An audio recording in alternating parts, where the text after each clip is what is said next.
Welcome to part 8 of the Age of Progressive Reform. Now we're going to look at the success of the suffrage movement.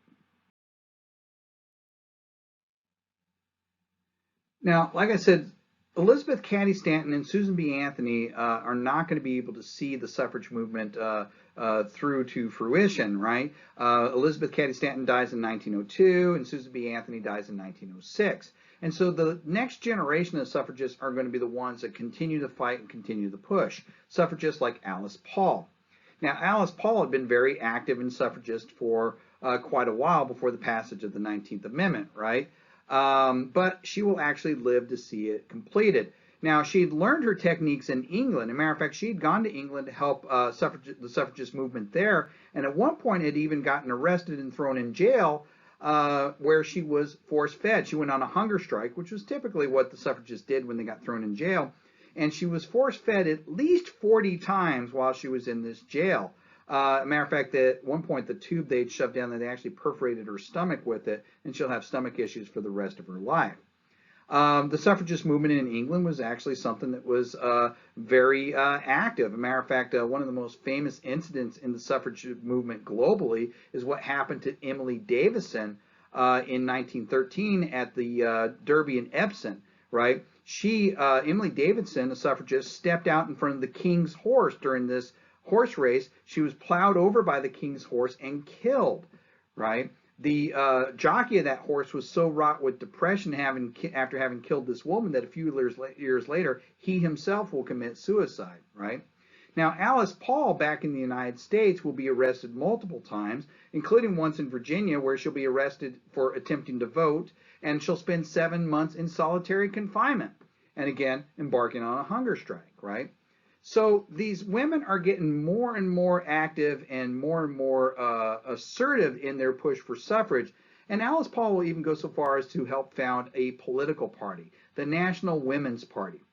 Remember, you've got Western states that are starting to give votes to women. And by 1913, you've got 12 Western states that have allowed women's suffrage. 12 states, that's some real political power.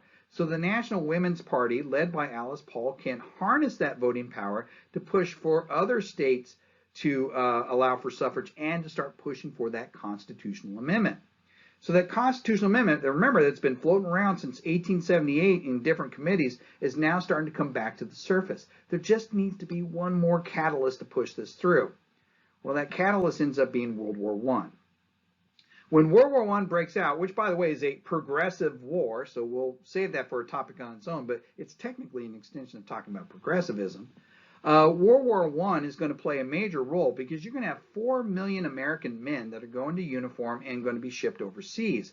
You're going to have industry ramp up tremendously, and one of the ways that they're going to fill the needs for industry in the United States is women are going to enter the workforce in large numbers. So how do you not justify suffrage? If women are an instrumental part of the war effort, how is it that you cannot give them a political voice? World War I is going to be that final catalyst that just makes it all finally happen. So in 1919, the work of these suffragists finally pay off, right? On June 14th, 1919, after 41 years since it was first introduced, Congress finally passes what becomes, by this point, called the Susan B. Anthony Amendment, right? Ratification will follow quickly the following year, so like I said, 42 total years from its introduction. Tennessee would ratify it on August 18th, 1920, making it that 3/4 mark needed for ratification, and on August 18th, 1920, the 19th Amendment becomes constitutional law, and women finally have national suffrage. The election to be held in November of 1920 will be the first one in which women have full nationwide ability to vote for the President of the United States.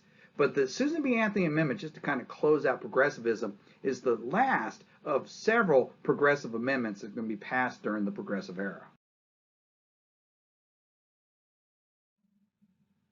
So throughout this progressive era, 1900 to 1920, we are going to have 4 progressive constitutional amendments that will be ratified.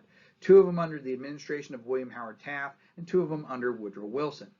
The first one is a progressive income tax, the 16th Amendment, which will be ratified on July 2nd, 1909. This gives the government the power to tax the income of workers, and it's progressive. The more money you make, the higher the percentage that you get taxed, right? This will be followed up on May 13th, 1912, with the ratification of the 17th Amendment. This allowed for the direct election of senators. Before 1912, U.S. senators were selected by the individual state legislatures. So when you take a look at this last senatorial election where Ted Cruz went up against Beto O'Rourke, right? Had it been prior to the 17th Amendment, we wouldn't have been voting for which one goes to Washington to represent Texas. The Texas state legislature would select which one would go, right? But that changed. You have a more direct democracy in this case because now individuals select U.S. senators. The 18th Amendment, prohibition. We got a whole segment in the 1920s lecture in which we'll talk about this. Prohibition is that attempt by progressives to effectively legislate morality, right? To ban the sale, transportation, and manufacture of intoxicating beverages, right?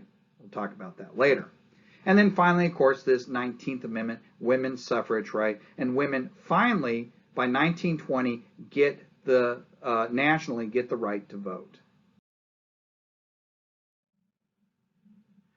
So what is the legacy of progressivism in the progressive era? Well, first of all, like I said, it went from 1900 to 1920. 1920, you're going to see enthusiasm for progressivism wane.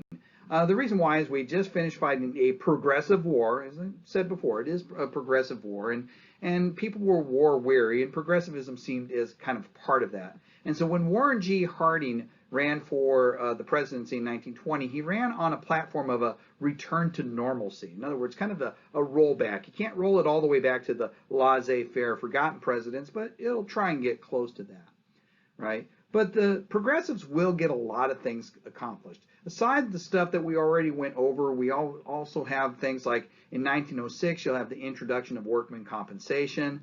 You're going to have the first national workman compensation laws passed. You're going to see many tariffs that had hurt Southern farmers had been reduced. You're going to see the passage in 1913 of the Federal Reserve Act and the creation of the Federal Reserve System. This was the reestablishment of what is effectively a Bank of the United States that had been gone since Andrew Jackson had destroyed it during his presidency, right?